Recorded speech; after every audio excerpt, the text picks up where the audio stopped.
سلامونه وخت مو بخیر ورزشي خبرونو ته ښه راغلاست. د میدان وردګ ولایت په وردګ پوهنتون کې د مختلفو څانګو د لسو لوبډلو ترمنځ د پسرلني سمستر د ټیپبال کرکټ سیالیو اتلولي چې یوه اونۍ دوام وکړ، کمپیوټر ساینس لوبډلې خپله کړه. د دغه سیالۍ په پایلوبه کې ښوونې او روزنې پوهنځي لومړی توپوهنه وکړه چې په ټاکلو 10 اورونو کې سیال لوبډلې ته 129 منډې هدف ورکړ. بل پلو کمپیوټر ساینس پوهنځي یاد هدف ته د ټاکلو اورونو په وروستي اور کې پوره کړ او اتلولي یې خپله کړه. د یادې سیالۍ د پایلوبې مراسمو کې یو شمېر مسؤلینو، استادانو او نندارچیانو ګډون کړی و. یادې سیالۍ د لومړي او دویم مقام ګټونکو لوبډلو ته د کپونو، غوره لوبغاړو او لوبڅارانو ته د ستاینلیکونو په ورکولو سره پای ته ورسېدې.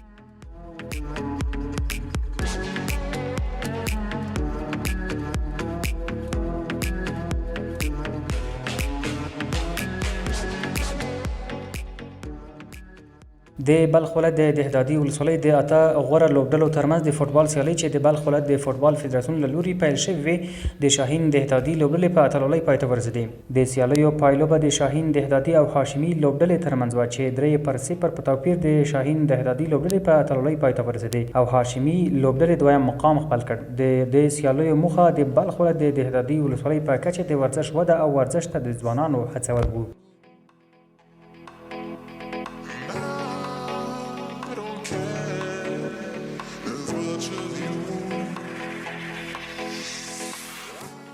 د غزنی ولایت د اندړ ولسوالۍ په میری بازار کې د 50 ورزشکارانو ترمنځ د سکیټ، جمناستیک او وشو ورزشي نندارې ترسره شوې. په یادو نندارو کې د سکیټ 12 ورزشکارانو، د جمناستیک 8 ورزشکارانو او د وشو 14 ورزشکارانو خپلې وړتیاوې نندارې ته وړاندې کړې. د دې نمایشاتو د ترسره کولو موخه د ځوانانو ترمنځ د سالم رقابت رامنځته کول او د نشهیي توکو پر وړاندې مبارزه وه. په پای کې د غزنی ولایت د ورزش مسؤلینو له لوري ورزشکارانو ته ستاینلیکونه ورکړل شول.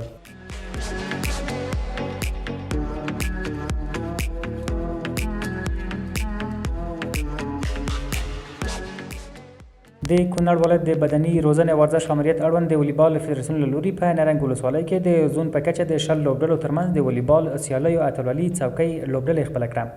د دغه تورنمنټ پایلوبې ته د څوکۍ او نرنګ ولسوالۍ لوبډلو لار موندلې وه چې په پایله کې څوکۍ لوبډلې خپلې سیال لوبډلې ته د 3-1 میدانونو په توپیر ماته ورکړه او اتلولي یې خپله کړه.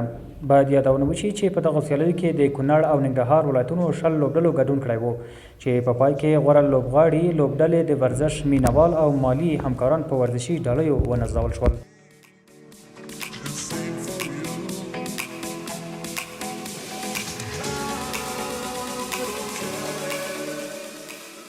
د میدان وردګ ولایت د بدني روزنې ورزش امریت په همکارۍ د پهلوانۍ فدراسیون له لوري د یاد ولایت په جلریز ولسوالۍ کې د 8 کلبونو 8 جوړو ورزشکارانو ترمنځ د یووالي په نوم د پهلوانۍ سیالۍ ترسره شوې. په دغه سیالیو کې د یاد ولایت د کلبونو ترڅنګ له کابل ولایت څخه هم ورزشکارانو ګډون کړی و چې په پایله کې د میدان وردګ پهلوانۍ کلب وکولای شول د 12 طلا میډالونو په ترلاسه کولو سره لومړی مقام ترلاسه کړي.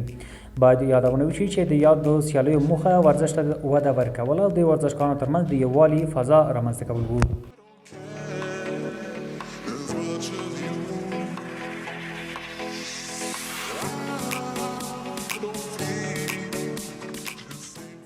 او د رسنیو د راپورونو له مخې مهدي ترویمي د پرتګال د لیګ په تیر فصل کې له پروتو سره مخامخ شو او د پرتګال د لیګ د غوره ګول وهلو جایزه یې وګټله او د هغه ارزښت یې 10 میلیونه یورو ته لوړ کړ. د انتقال بازار سایټ د فوټبال لوبغاړو ارزښت سره معامله کوي.